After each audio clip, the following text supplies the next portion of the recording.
Ok, minha gente, Super Gás Brás ali na Barra do Imbuí. Super Gás Brás. Além do gás já estar mais barato, que realmente baixou, você ainda tem a balança que você pode ganhar de graça. A balança que vai pesar aquele gás que você deixou no fundo do botijão, você já não paga mais quando você for trocar o botijão. Então o gás sempre fica mais barato no Super Gás Brás. 2643-4497. Super Gás Brás. Achei isso aqui sensacional, né? Tudo aquilo que existe precisou primeiro não existir. Existe, mas antes não existia, né? Tudo aquilo que existe precisou primeiro não existir. Se tudo que existe é real e sua base foi a não existência, então tudo que não é real existe como base de tudo que é real. Ulisses, de onde tu tirou isso, Ulisses? Na época que eu escrevi, em 2006, eu tinha 16 anos, eu tirei da minha cabeça. Eu não sei de onde eu tirei. É, Agora eu tenho acompanhado muito filosofia, me interessado muito. E eu Uhum. descobri que é um conceito filosófico, se não me engano, de Platão. É um conceito filosófico de que, por exemplo, para algo existir, primeiro tem que existir no campo imaginário. Então, por exemplo, esse microfone, para que ele exista aqui, ele teve que existir aqui. E como a imaginação, como o pensamento é cientificamente comprovado energia, então isso aqui, antes de existir aqui, se existir na imaginação, que no latim, não sei qual é a palavra, mas é imagem, ele já existe. Mentalmente é uma existência. Mas olha, a gente pode pegar como exemplo, você usou como exemplo o microfone. A gente pode pegar como exemplo o livro, porque o livro ele é construído. Você vai escrever, você vai Sim, escrever. Mas para o livro existir, antes você tem que ter um livro na cabeça, você tem que ter a ideia na cabeça. exato. A Não se história encaixa aqui? se encaixa também, Por não quê? só coisas físicas, né, mas também coisas, a própria ideia. Aí é a transcrição da ideia, né, É, também. porque tudo aquilo que existe precisou primeiro não existir. Bom, o livro, ele existe, mas ele antes precisou não existir. Ou seja, ele apareceu na cabeça do escritor, do autor. Se tudo que existe é real e sua base foi a não existência, que ele não existia antes, mas ele hoje é real. Então, tudo aquilo que não é real existe, com base de tudo que é real. Exato. Sensacional, cara. Obrigado, Ficou obrigado. muito, muito inteligente isso aqui. E, Gostei muito. e é um livro que ele é essencialmente satírico, muito satírico para adultos que vão pescar muitas coisas e de muito humor para crianças. Agora, essa questão filosófica dele é como se ele fosse uma semente, porque é uma coleção. Vão sair novos livros. Então, essa semente foi plantadinha para que os próximos livros vão justificar isso daí. Então, o livro em si, para criança, é super divertido, e para adultos, eles vão lembrar de coisas de tipo, isso aqui quer dizer aquilo que aconteceu em 2000. Eu lembro disso. Então, vai ter uma consistência para o adulto e uma diversão muito grande para a criança. E para adulto também, porque ele é muito bem-humorado. O livro é muito engraçado. Eu tô ansioso. Eu te confesso que não peguei ainda para ler. Ele ficou do lado na minha sala, do lado da televisão. Eu não pude pegá-lo ainda, né? Uma outra coisa que você botou interessante aqui, inspirados em fatos semi-reais. Já já você vai me explicar isso. Primeiro eu quero saber o seguinte, que eu ainda não te apresentei. Quem é você, Ulisses? Bom, eu sou escritor e motion designer, né? Minha primeira profissão, já há mais de 10 anos eu trabalho com animação gráfica e edição de vídeo. É, Inclusive, trabalhei em várias TVs também, de Teresópolis. Fui ao Rio, trabalhei em projetos que foram até... evoluí bastante em projetos que tiveram destaque, ganharam prêmios internacionais. Então, progredi bastante nesse ramo. E tanto que o livro foi escrito em 2006, publicado em 2014, e agora essa é a segunda edição. Então agora é que a carreira de escritor está alavancando, e foi de um dia para a noite. Então, esse sou eu, né? Eu sou é, trabalho com ideias, né? Tanto as palavras como na parte de vídeo, também contando histórias em imagens. Mas você é daqui de Teresópolis. Sou daqui de Teresópolis. Nasci em Nova Iguaçu, mas com 2 aninhos vim para cá. Então, considero a minha cidade, sou apaixonado por Teresópolis e Seu pai trabalhou aqui também, né? trabalhou aqui também, foi delegado aqui durante 2 anos. E ele era do Rio, né? Mas também, a maior parte ele viveu aqui. Pessoal, daqui a pouco eu vou almoçar lá no Açaí do Alto, hein? Lá no Açaí do Alto, você hoje, por exemplo, eu devo comer hoje um contrafilé com fritas. Não sei, de repente eu como ovo mesmo, porque eu adoro ovo com arroz, feijão e ovo. Mas a comida lá é diferenciada. Açaí do Alto, na esquina do Correio do Alto. Estou indo para lá daqui a pouquinho, hein? O que é o Esquimolândia? E de onde veio esse nome? E por que você botou aqui em fatos, o que são os fatos semi-reais? Sim, então, Esquimolândia, na época de escola, né, em 2006, eu devia estar no primeiro ano do ensino médio, e eu e meus amigos, a gente contava muitas histórias extraordinárias. E tinha um colega, que até tem a dedicatória a ele aí, que ele morava em 40 casas, era muito frio, ele saía todo encapuzado. Aí alguém falou que ele era um esquimó, que morava em Esquimolândia. Então eu tomei o nome emprestado. E essa Esquimolândia parou de ser esse apelido dele e passou a ser um conceito. Para quem conhece Stranger Things, né, da Netflix, que tem o mundo invertido, Esquimolândia é o mundo invertido de Teresópolis. É como se fosse uma alma dela, aquele lado invisível, lúdico de Teresópolis. E os fatos semi-reais, por quê? Porque foram fatos reais, porque eu tomei fatos reais da época, notícias sérias, questões que estavam à tona na época, e transformei em algo mais lúdico. Então, para que crianças vão ver uma história lúdica, engraçada, divertida, enquanto quem viveu aquela época, aquelas notícias sérias, vão ver, vão rir, vão ver e vão lembrar, isso aqui era verdade. Então, a verdade, mas há uma semi-verdade, porque tem o lado lúdico, o lado de brincadeira. Onde você bota, então, aqui. Aqui estão os fragmentos dessa verdade semi-mentirosa. Esquimolândia narra as aventuras impossíveis de personagens distorcidos num mundo caótico e sem sentido, tal qual o mundo que chamamos de mundo. Sim, sim. O mundo que chamamos de mundo também, todo mundo procura um sentido na vida, todo mundo procura um sentido em tudo, né? Então, o mundo que a gente vive é relativamente caótico, tem lógica, claro, ele tem lógica, tem um sistema que funciona, mas ainda assim existe o caótico, existe o que a gente não sabe o que vai acontecer daqui a pouco. E a fantasia não fica muito longe disso, né? É claro que eu exagerei bastante no caótico do livro, foi um exagero mesmo, assim, mas se compara também, conecta com a vida real, que é um pouco caótica, que a gente não sabe exatamente o que vai acontecer, e, ao mesmo tempo, a gente busca saber, a gente busca conhecimento, busca conhecer as coisas ao nosso redor o tempo todo para que a gente possa progredir.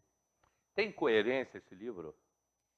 Esse livro, ele não tem uma coerência em si. A coerência dele é que ele faz parte de uma coleção. Esse livro em si é uma sementinha que vai tomando... Porque, na verdade, eu vou falar um pouquinho brevemente da coleção. Esse livro representa a minha infância.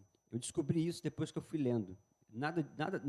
Todos esses livros eu escrevi de coração, de alma. E quando eu recebi o exemplar e eu lia, eu descobria coisas. Tanto que no terceiro livro, porque essa é a primeira edição do primeiro livro, eu já tenho 3 livros publicados já, que eu vou relançar Seria o segmento desse? Segmentos desse. Trilogia. Trilogia. Não, mas tem mais. Tem trilogias, são 4 já prontos. Tá. Esse mais 3, que vão ser publicados nessa coleção, com essa capa, com esse estilo, né, com essa edição nova. E o que acontece? Eu descobri, conforme os livros foram chegando, inclusive o terceiro, eu vi um personagem que eu descrevi ele e eu vi que eu me transformei nele. Igual aconteceu com isso, eu escrevi isso aí da minha cabeça e depois eu descobri que isso é um conceito filosófico. Então, eu achei interessante como é que se deu isso. Então, o segundo livro representa a adolescência, o terceiro, a entrada na vida adulta. E eu descobri que a coleção se trata do crescimento pessoal de cada um. Tanto que, em algum momento, acho que no segundo livro isso fica mais evidente, a, o mundo fantasioso entra em guerra, nesse livro mesmo, entra em guerra com o mundo real. Ou seja, o embate entre a sua vida, quando você vai crescendo, que você está na Esquimolândia, na infância, tudo é lúdico, tudo é, você tem apoios e tudo mais, e de repente você vai entrando num mundo que você tem mais responsabilidade, que é mais pesado um pouquinho. E algumas pessoas, aí eu abordei a questão do alcoolismo, que muitas pessoas precisam de recursos para tentar se encaixar na vida adulta. Então, a coleção se trata do crescimento pessoal de cada um e como cada um pode lidar com isso. E eu aprendi, achei muito bacana a oportunidade de tratar o alcoolismo, de chegar no próximo livro que eu ainda vou escrever, mas já estou com a ideia na cabeça, de como não utilizar recursos e encontrar a si mesmo. Então, a coleção começou com algo, uma brincadeira, sem noção, e está se transformando, vai se transformar, se Deus quiser, numa inspiração para pessoas que possam ter um autoconhecimento bacana e ter uma vida mais plena, com autoconhecimento, e sem recursos que façam, que prejudiquem a si mesmo, recursos pessoais, meditação, etc. Uma vida bacana. Eu não quero entrar na área da política, não, mas eu só quero pegar aqui como exemplo. Como exemplo. Você, quando está na faculdade, na universidade, você passa a conhecer, principalmente quem não gosta, quem nunca falou de política, o jovem, que nunca foi politizado em casa, ele quando chega lá, ele começa a conhecer, e isso é muito comum, isso é histórico no mundo inteiro, tá? É cultural no mundo inteiro, você vai conhecer o socialismo e o comunismo, isso dentro das universidades. Aí você vê que aquela ideia é muito boa, mas quando você termina a faculdade, que você se forma, que você tem que estudar, que você tem que começar a trabalhar, tem que ganhar dinheiro, constitui família, todo aquilo que você conheceu de socialismo e comunismo vai ficando para trás, porque a Exato. gente vive num mundo capitalista. Exatamente. O mundo Seria é isso, essencialmente mais ou capitalista. menos? Sem querer Não, misturar política, eu só estou pegando como exemplo. não entra no campo da política, não. Não chega a entrar. Até porque eu tenho uma opinião política muito. é, assim, eu sei que a. Não, eu não quero entrar na política, Uhum. não. Não, sim, sim. É que eu não abordo muito política, não. Eu acho mais o lado pessoal, realmente. Porque na faculdade você tem uma visão do mundo, mas quando você chega depois, aquela visão você tem que deixar para trás, porque você tem que Exato. encarar e ganhar dinheiro e sustentar uma família. Exato, exato. Eu passei muito por isso. Essa questão, não na questão da política, mas essa questão de viver de boa vontade, de carinho, doações, e eu vi que não dá, tem que ter dinheiro, tem que ganhar dinheiro, não tem Não jeito, tem jeito, né? não tem jeito. Você não vive. O mundo não é utópico, você não vive de utopia. Tá? Exatamente. E a utopia você conhece muitas vezes estudando, aí você, poxa, é tudo um sonho, é tudo muito bonito, mas você não vive de sonho, você não vive de utopia. Não tem como. Realmente o capitalismo foi o que prosperou e eu tenho uma opinião assim, que também não vou entrar nesse mérito, mas o dinheiro está mudando demais, essas questões de cashbacks, essas questões de Facebook, por exemplo, serviços que você utiliza de graça e alguém enriquece em cima disso, você vira um produto. Pois é. Então, o dinheiro, eu imagino que nossa relação com o dinheiro vai mudar muito. Quase ninguém usa dinheiro físico mais, então, assim, essa é uma abordagem assim. Então, acho que o capitalismo ele vai cada vez evoluir mais. Vai cada vez evoluir mais, vai se transformar, eu acho. Voltando então aqui para o teu livro, que a gente deu uma escapada, né? Eu dei, né?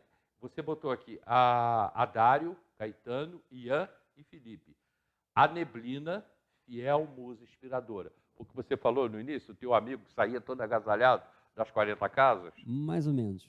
Porque eu sempre fui apaixonado pela neblina de Teresópolis. Eu amo esse tempinho igual tá hoje, tá uma Uhum. sexta-feira chuvosinha, eu amo. E quando eu escrevi esse livro, foi uma ideia súbita. Eu estava voltando do CESO, o Dario, o Ian e o Felipe são colegas lá que a gente comentava muito, eles que falavam de coisas que eles viam lá no bairro deles, coisas engraçadas. E aí eu peguei a minha visão e botei no livro também, por isso que eu agradeço a eles. E agora, como eu sou apaixonado pela neblina, porque parece um mistério, você viu a neblina, você está entrando em algo que você não está vendo. Então tem também essa relação. E eu estava voltando de carro com a minha mãe e a gente entrou numa neblina. E eu cheguei em casa, sentei e simplesmente comecei a digitar. E eu sempre gostei de olhar a neblina passar, aquela chuvinha de lado. Então, é uma fiel musa inspiradora, porque em dias assim, eu acho dias poéticos. Eu gosto de dias de sol Sim. também, mas eu acho que quando eu vejo o dia igual hoje, que cai aquela chuvinha fininha, parece que a cidade está revestida de prata, né? Ela é, fica diferente, Bucólica. bucólica, né? Ela fica poética. Eu acho bem bacana isso. Isso me inspira muito. Aí isso é que está dando curiosidade, pessoal. É, aqui no índice tem a ameaça do trenzinho. O que será a ameaça do trenzinho? O ataque dos pôneis. A vingança de Walter. Pode dar spoiler? Quem é Pode, à Walter? vontade, porque faz sentido, isso aí é legal. Quem é Walter? Walter é um personagem do livro que faz alusão ao Darth Vader. Eu To- imaginei isso, cara. Todos os capítulos são referência aos primeiros 6 filmes da série Star Wars. Porque depois você vem aqui, os Esquimorques contra-atacam. Exato. Aí você já foi lá buscar sobre a Star Wars. Exatamente. É isso? Exato. Aí você botou aqui uma nova balança. Uma nova esperança, né? Os Esquimorques contra-atacam e o retorno da volta do Walter. Isso, o retorno da volta dele. Você foi buscar lá em Star Wars. Também, esse aí é o retorno de Jedi. Cara, eu tô com muita vontade de ler esse livro. Eu não sei, vou ver agora, né? E ele eu tem falei, eu muita tô com- referência inclusive, ele é um pouco. Foi em 2006 que eu escrevi. Mas, por exemplo, um filho de um amigo meu, ele olhou a capa, nossa, tem o Charizard aqui. Quer dizer, tem Pink o cérebro nele, por exemplo. Então, tem Pokémon. Coisas que na época. Na época. Então, ele é, como que se diz, meio que se tornou atemporal. Crianças vão ler hoje uma coisa que eu escrevi em 2006 e vão dizer, tem Pokémon aqui, Pokémon está fazendo sucesso. Star Wars continua em alta. Né? Harry Potter, muita gente é fã. E aí tem muita menção também a Harry Potter. Então, o livro é, eu acho que, 100% satírico. Não, a gente vai ler sim. E você vai continuar falando um pouco mais. Já tem gente aqui dizendo, eu quero o livro. Bairro de São Pedro, neste momento, com muita neblina. É a Grécia. Aliás, já está o livro, já está à venda? Eu ainda não fiz o lançamento oficial, mas eu estou vendendo pessoalmente ou enviando pelos correios. Então, é só entrar em contato com você como? Basta entrar em contato. Pode ser pelo WhatsApp, pelas redes sociais. O WhatsApp, pode falar? Pode sim. É 98481 1271. Aí pelo WhatsApp eu já vendo, mas tem minha página na internet também, que é Ulisses Alves, e o Instagram, @Ulisses mesmo. Daqui a pouco ele repete aí as redes sociais dele, eu vou para o comercial e eu quero mais, vai saber mais sobre Esquimolândia. Né? Sem dar spoiler, mas nós vamos falar mais sobre Esquimolândia. Final de semana de ofertas nos supermercados Gucci, principalmente ofertas de carne. E eu quero falar com vocês sobre, pontos de mania já falei, sobre a Sorridentes, clínicas odontológicas Sorridentes. A Sorridentes fica ao lado da Câmara de Vereadores. A Sorridentes tem um plano odontológico por apenas R$ 19,90. Apenas R$ 19,90 um plano odontológico da Sorridentes. É o mais barato do Brasil. Você não encontra isso em lugar nenhum do Brasil. Aliás, a Sorridentes é a maior do Brasil. E agora em Teresópolis, ao lado da Câmara de Vereadores. Sorridentes. A gente volta já.